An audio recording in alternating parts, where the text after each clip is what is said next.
Doctor Zakir, গত পর্বেও আমরা এই জাকাত নিয়ে আলোচনা করেছিলাম, আর আজকে আমি আপনার কাছে প্রথমেই যেটা জানতে চাই, যদি কোনো লোকের দোকানে বেশ কিছু মালপত্র থাকে, তাহলে তাকে কি জাকাত দিতে হবে সব মালপত্রের উপরে নাকি কিছু মালপত্রের উপর? আলহামদুলিল্লাহ, ওয়াসসালাতু ওয়াসসালাম আলা রাসূলিল্লাহ ওয়া আলা আলিহি ওয়া সাহবিহি আজমাইন, আম্মা বাদ। আউযু বিল্লাহি মিনাশ শাইতানির রাজীম। বিসমিল্লাহির রহমানির রহিম।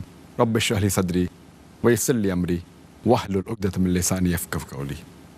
যদি দোকানের মালপত্রের উপর জাকাত দেওয়ার কথা বলেন, সব ধরনের পণ্যদ্রব্য, ব্যবসার কাজে যেগুলো কেনা হয় অথবা বিক্রি করা হয়, হতে পারে কোনো সম্পদ, জমি, অথবা হতে পারে পশু, ফলমূল, যন্ত্রপাতি, স্টেশনারি, খাবার দাবার ইত্যাদি, এই সব কিছুর জন্য জাকাত দিতে হবে।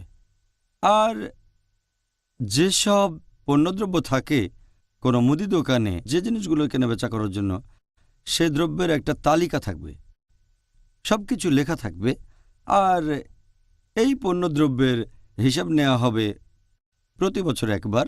যেগুলো কেনাবেচা করার জন্য হতে পারে সেটা গাড়ি, চেয়ার টেবিল ইত্যাদি, সব কিছু লেখা থাকবে। আর এখানে আপনাকে জাকাত দিতে হবে 2.5%। সেই দোকানে যা কিছু আছে কেনাবেচার জন্য, পাশাপাশি যত টাকা লাভ করেছে বছরের শেষে, যে পরিমাণটা থাকে এই হিসাবটা লিখে রাখতে হবে। আর এখানে আপনাকে জাকাত দিতে হবে 2.5%, শুধুমাত্র সেই দোকানের জমিটা বাদে। আর ফার্নিচার, যাতায়াতের ব্যবস্থা করা গাড়ি, এই জিনিসগুলোর ক্ষেত্রে জাকাত দিতে হবে না। এ বাদে সব পণ্যদ্রব্যের উপরে আপনাকে জাকাত দিতে হবে। আচ্ছা, আপনাকে অনেক ধন্যবাদ।